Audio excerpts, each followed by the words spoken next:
Next, we're going to work on the guitar rhythm right here, because it starts off the song. Unmute it. Let's hear it.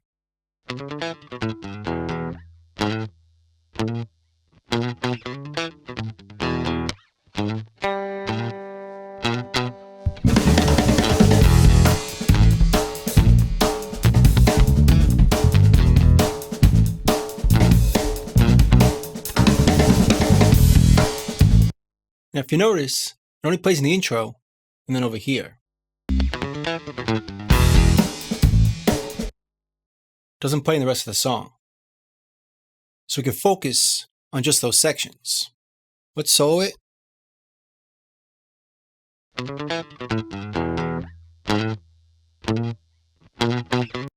I can tell right away this is not played through an amp. It sounds like it's recorded direct, plugged from the guitar right into the computer. Doesn't have much tone to it, and it sounds a little plasticky.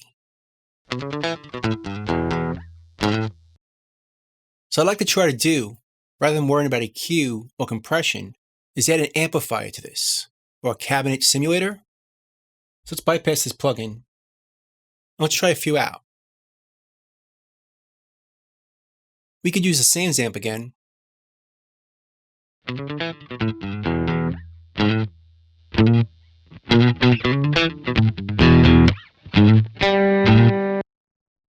Or we could use Vintage Amp Room by Softtube. But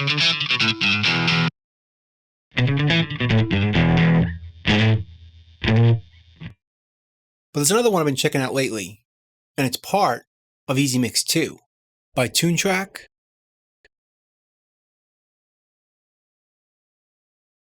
which is a plugin designed to mix your whole song by using presets on each track. But it just so happens it has a really good amplifier simulator. Choose guitars. These are filters. Amp and cabinet. I'm going to choose the preset pack, Classic Amps, which is designed just for recreating amplifiers.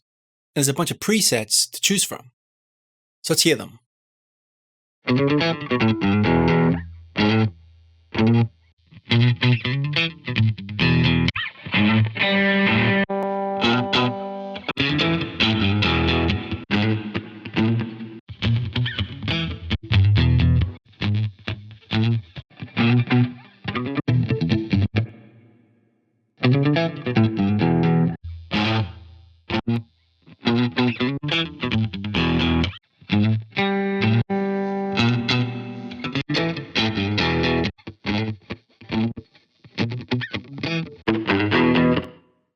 Notice how dramatically we could change the sound compared to this.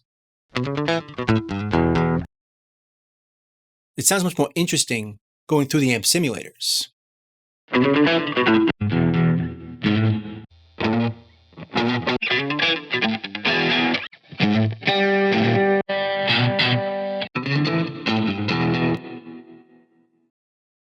I think I preferred the first one, 15-watt vintage. And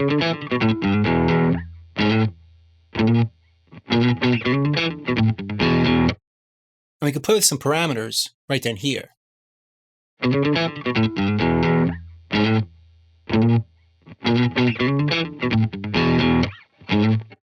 one of the things I like to do with this is adjust the input to change the amount of gain being added. It's a little too distorted.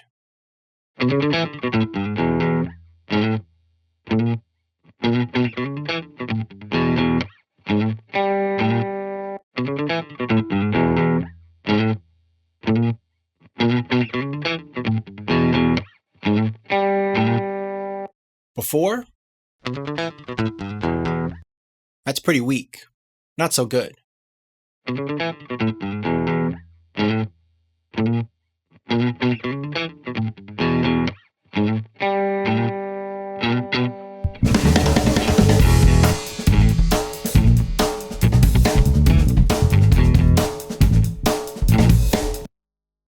But it still sounds a bit dry to me.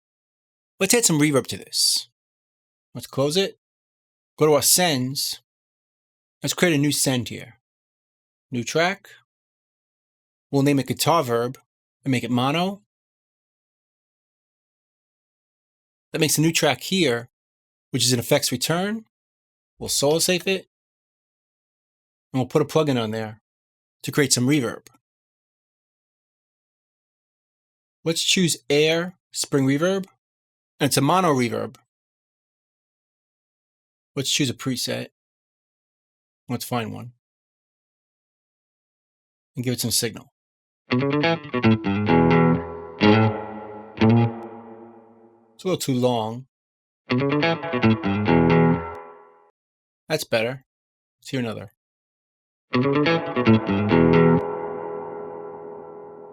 That's way too long. Let's go back to this one.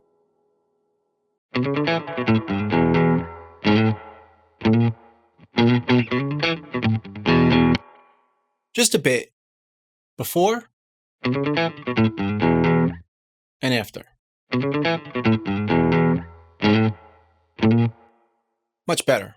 Just to give it some ambience to it. It's also a very vintage sounding effect, like a spring reverb that's built into the amp.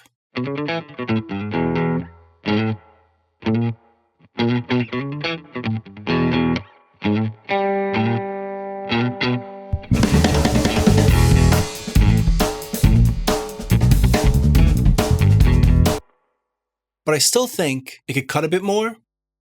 So let's add some EQ to it. We'll get rid of this one and start over. I want to add some upper mid-range to make it a bit brighter, so it cuts more.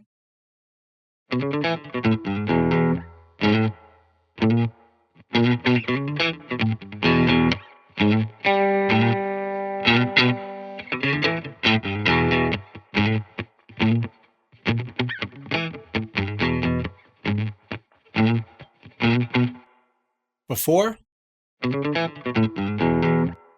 after.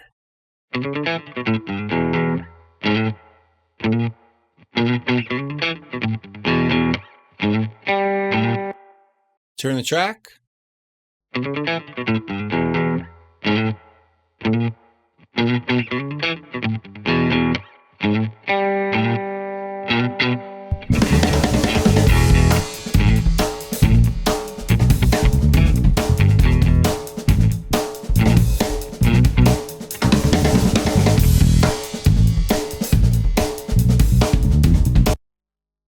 Let's hear in the next section.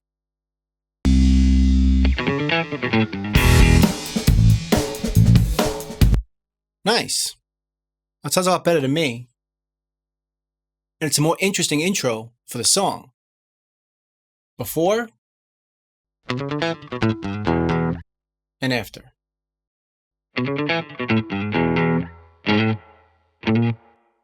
It sounds like the guitar is played to a vintage amp. Let's take the effects return over here. Let's give it its own color. I like to use yellow for effects returns, just so I know what they are. Let's put it at the end, after the master fader, just so they're out of the way. Let's hear this again.